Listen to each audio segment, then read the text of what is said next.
네, 뉴욕 증시 3대 지수 혼조세로 마감했습니다. 다우가 소폭 올랐지만 나스닥과 S&P는 하락했습니다. 나스닥은 0.12% 빠지면서 15,865.25로 장을 마쳤고요.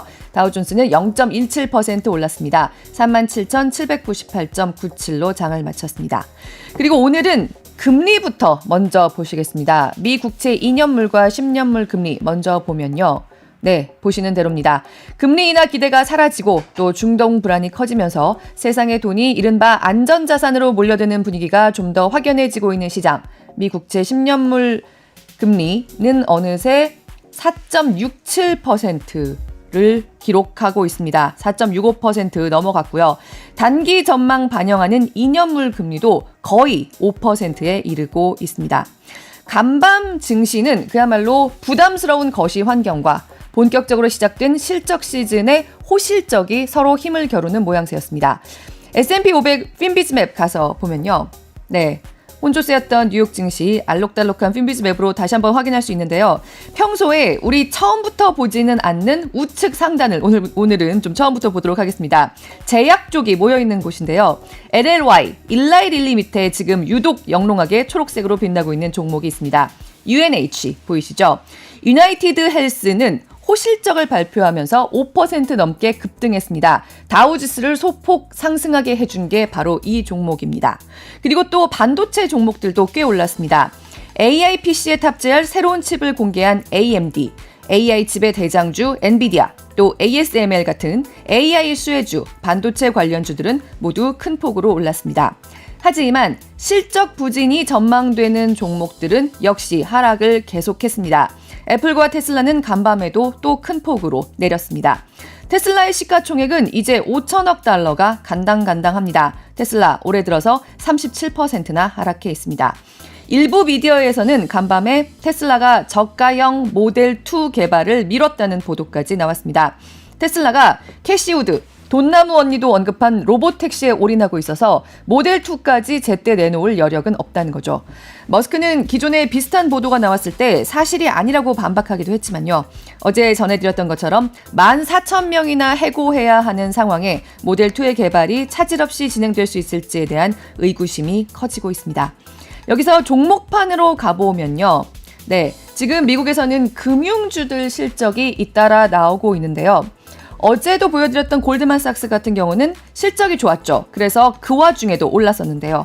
오늘도 마찬가지로 실적이 주가를 갈랐습니다. 대손상각이 크게 늘어난 뱅크 오브 아메리카는 3.5% 넘게 빠졌고요. 모건 스탠리는 2.5% 가까이 상승하는 모습을 보였습니다. 미국 경기는 점점 더 금리를 상반기에 낮추는 건 안 되겠다는 게 명확해지는 분위기로 가고 있습니다. 국제통화기금 IMF가 간밤에 올해 경제 성장률 전망치를 내놨는데요. 올해 세계 경제가 3.2% 성장할 거라고 전망하면서 미국의 성장률 전망치를 기존 2.1%에서 2.7%로 대폭 올려잡았습니다. 사실 기존의 2.1도 지난해 10월에 0.6%포인트 올려잡았던 건데 6개월 만에 또 대폭으로 올린 겁니다. 어제 1분기 GDP 성장률 전망치를 한꺼번에 0.4%포인트나 올려잡았던 애틀랜타 연방은행의 GDP Now. 하루 만에 또 여기서 0.1%포인트를 또 올려서 2.9%를 지금 제시하고 있습니다. IMF는 우리나라에 대해선 기존의 2.3%, 올해 2.3% 성장할 거란 전망을 유지했습니다. 이런 상황 속에서 간밤에 결국 파월 의장이 등판했습니다. 파월, 최근 데이터는 우리에게 확신을 주지 않았다. 인플레가 2%로 돌아가는데 예상보다 오랜 시간이 걸릴 가능성이 있다. 그리고 올해 하반기엔 금리를 인하할 수 있는지에 대해서도 새로운 불확실성이 도입되었다고 말했습니다. 듣기만 해도 그냥 매파적이죠.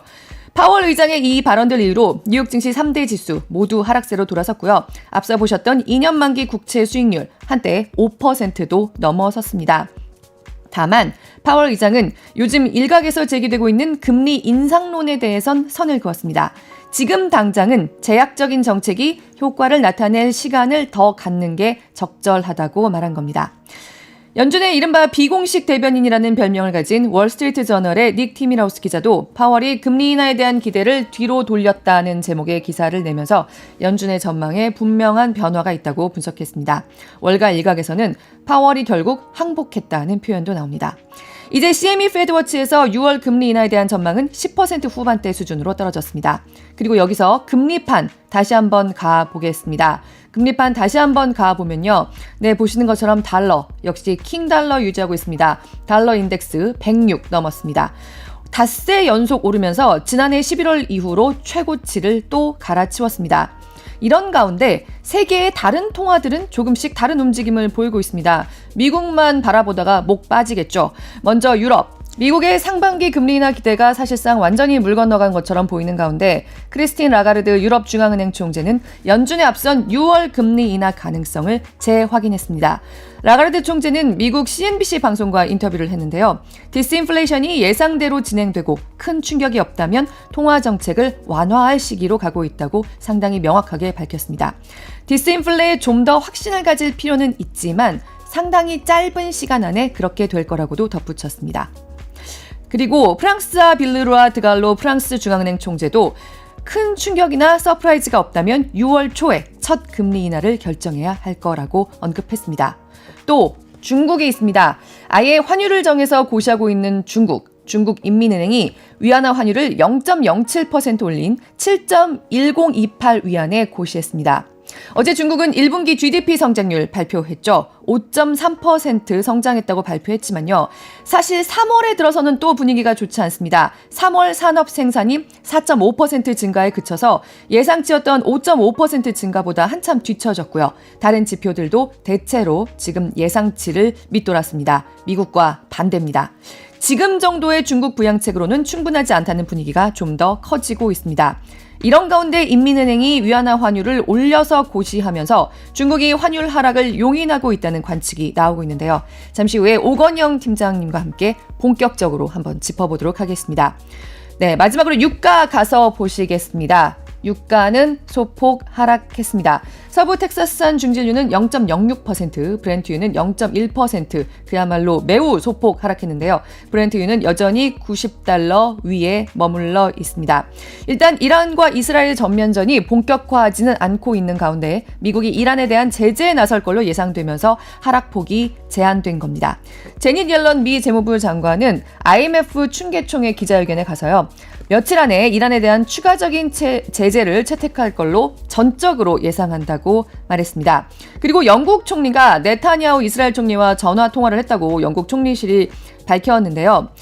영국에서는 물론 좀 자제해달라고 이스라엘 측에 요청을 했습니다. 지금 유럽연합 당국자들도 이란의 최근 이스라엘 공격과 관련해서 새롭게 대이란 제재 도입을 검토하고 있는 걸로 알려지고 있는데요. 이스라엘이 지금과 같은 다방면으로부터의 외교적인 압력에 대해서 어떻게 대응할지, 이게 앞으로 중동 사태가 확전될지 여부에 관건이 된다고 할 수 있겠습니다.